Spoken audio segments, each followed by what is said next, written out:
Hello fake butterflies, moths, or whatever you want me to call you. If you're confused on why I'm making another video on this topic, or if you've seen the previous one, it's because I realized I could have done this video justice better, or however you want me to say it. My original reason for not putting much effort into this video in the first place was because I assumed it was rage bait, which, don't get me wrong, it most definitely is. But taking a look at my channel though, I've never had an issue with reviewing rage bait, have I? So yeah, go in my comments and tell me I fell for rage bait. Oh, trust me, I'm well aware. It's a worthy sacrifice to properly call this person unwise. So, once again, let us take another look at Fennekin's horrible Deltarune take, and this time with maximum effort at play. Credits play as a really bad vocal track plays in the background. The mentioning of the vocal cover being bad is strange to me, mostly because I feel it was unnecessary. This was a video on why Deltarune Chapter 2 sucks supposedly, yet you bring up this random opinion about Don't Forget, which is how I came to the conclusion of rage bait the first time around. My point still stands from the original video. We're talking about Deltarune Chapter 2, not 1.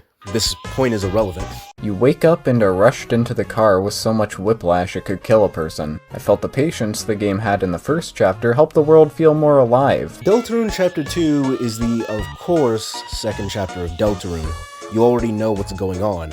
I love me a slow burn in a game, but when you're playing through a sequel, not even a sequel, second chapter of a game, why must you have to hear the stuff that was already stated? And if not that, what do you want to happen? I personally see no way on how the second chapter could extend itself without, of course, padding the runtime for no reason. I would have much preferred you to give your own example for how the story could personally benefit from having an extension, because I'm a fair person. If you show me some proof on how something would be good or bad, I'd be more prone to agree with this. Hell, that's why this video in itself exists. You might be a scummy rage bait channel, but at least be a scummy rage bait channel with some class, you know? They really yassified him. Some of the new faces he's given are admittedly really funny, but could he really have not just given them to his old design? He's supposed to be a prince of the dark, and being this creature cloaked in darkness by his cute hat was genius and appealing. Now he just looks like Pink Azrael. This is an opinion that I share as well. I believe, though, that you fail to understand the narrative aspects behind why Ralsei decides to keep his hat off. This decision made by Ralsei is to show the audience that Ralsei is willing to open up to Chris, Susie, and overall just people in general. He is a lonely prince after all. He's had a giant castle all to himself for who knows how long. It'd be normal to assume he'd be a little nervous to actually show his face around people. I believe if you had a greater understanding of the character of Ralsei, you'd be able to understand and grow to like this new design. Or you'll keep on hating on it, which is also fine, I guess. Next, you're immediately given the reveal that the vast world you explored in the last chapter is now gone. Forever.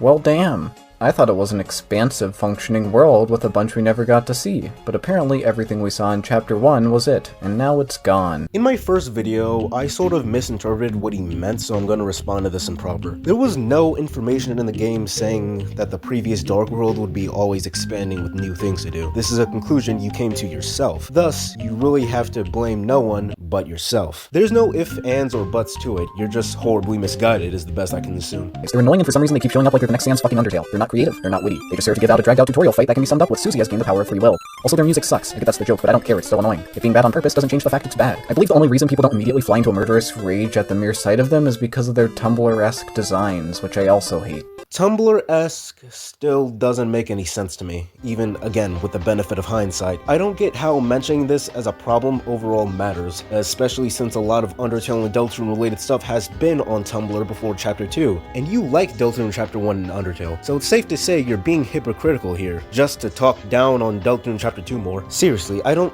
know what makes Ralsei's original design not Tumblr-esque and not the music guys. As stated in my previous video, try better next time. Unfortunately, in the confines of the story, you never actually get to see any of that. During everything you experience, it doesn't feel like this massive cyber city. It's just a bunch of tight corridors that lead from point A to point B. With the benefit of hindsight, I can see what he meant by the city feels small, but at the same time I can't. I don't know the limitations that were put on Toby when making Cyber City, but I am sure that he wanted it to feel large as possible, and in my opinion he accomplished that feeling. If you take a look at the background in Cyber City, there is plenty going on in its much bigger areas, like cars going about their business and stuff. But if you ignore that, unlike what you do, I can assume, I don't go into a game made by Toby Fox thinking about if he can successfully make a world like Deltarune feel alive through atmosphere. If you take a look at games like Undertale, they're very small examples of good atmosphere, and yet they get the job done, which I feel Cyber City does, because this is just how Toby Fox writes and makes his areas. Strip back all of the new sprites and colors, it's the exact same thing as the Field of Hopes and Dreams in Chapter 1. Well, obviously, if you strip away everything that makes the chapter unique, you're gonna just get Chapter 1 again, because Chapter 2 already plays very similar to Chapter 1 in terms of gameplay and such.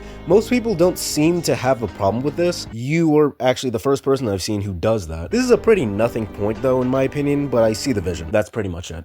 You go, King. It's so strange, because world building was one of the few things Undertale actually did well. As stated beforehand, this is the case for both Deltarune Chapter 1 and Undertale. So, yeah, next point. Cats jump out of portals, and characters are just standing around doing absolutely nothing, prepared to spout one-liners the moment you talk to them. Undertale, as stated beforehand, had a collage of characters who just spout one-liners and then screw off. Yet you seem to be the only person that has a problem with this. It just feels hypocritical that you criticize Deltarune for doing something Toby has done for years. As stated beforehand, the joke is furry. Moving on. Decided to give you the option to come onto him at every possible opportunity. A hug isn't coming on to someone. The fact that you think this still makes me believe you don't get any form of action in the bed. Oh, I'm not suddenly above insulting this man, by the way. He can still kiss my arse for all I care. Anyway, back on topic. Toby Fox very clearly didn't take inspiration from Gooner Baits to have you quote-unquote come on to Rousey. The decision to give Rousey general affection has always been a thing since Chapter 1. As stated again, screw the destruction of a bigot, this is the destruction of a hypocrite. Jesus. Tries so hard to be funny, and in Chapter 1 he sort of was, but he's just so overused that it's painful every time he shows up.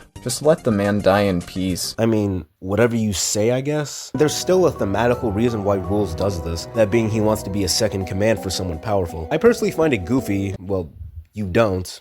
Oh well. This Susie is not the same as this Susie. I lied the first time. I didn't think you were better than this. All of Susie's old personality is completely erased in Chapter 2. There isn't a single point in the game where she even remotely resembles herself in Chapter 1. No, that's not true. Susie's character arc is gradual and probably the best in the series. Susie isn't a bad person or anything, and is clearly shown to open up to people who don't see her as a big scary monster. Deltarune Chapter 2 is literally the example of her going through her still ever-expanding character arc. Just like Rousey, I feel you purposely don't understand that. I'm saying she's retarded. Literally just uncalled for. But I am not exaggerating when I say the precedent this sets is fucking horrifying. We just summoned a giant mech out of nowhere using the power of friendship. This is the same game, right? Dude, I don't know what made you thought Deltarune would be this serious, grounded game or something. At least, that's the only thing I can assume when it comes to this weird criticism. Now, with the benefit of hindsight, Deltarune is literally a story where the main conflict happens in a dark room where kids and one grown adult play pretend. At least, if you boggle it down to its base components. Point is, the mech battle isn't something that doesn't make any sense, considering you'd expect a world basically ran on imagination to be absurd like this. But I guess you don't like fun. Sigh. I find it telling that he finds the Snowgrave route as the best route, mostly because I don't see why you'd hate the other routes than like this one for some reason. Unless you like emotionally manipulating deer to do your bidding. Don't worry, I do the same. We are the same actually. This is a lie. And they missed a lot of really obvious bugs. I have nothing to change about this part. My point still stands. They clearly didn't miss this bug that you show. They turned it into a feature. If you look at Spamton's head, he clearly has a reaction to you spamming the big shot, which makes him harder. But apparently this is just an issue with the game that they missed. Oh well. I don't seriously see why 30 FPS would honestly impact your experience with the game. Yeah, 60 FPS would make bullet patterns easier to read, but I personally don't see a problem with stuff like this. In other words, wah. Who would have guessed that referring to a single person with a word used to describe multiple people could result in dialogue being confusing?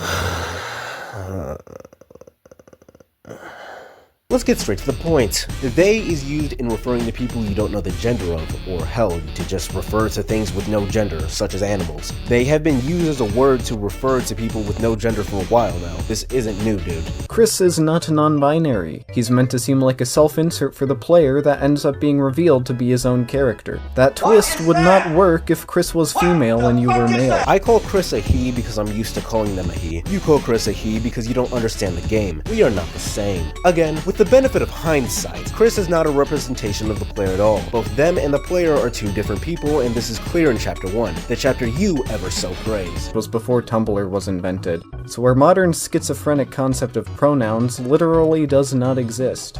I fucking hate Tumblr. Again, you didn't have to bring Tumblr into this discussion, if you hated it so much, that is. So I'll just say what I said again. If you didn't like cock and ball torture, why would you rip your nuts off right in front of me? Make it make sense.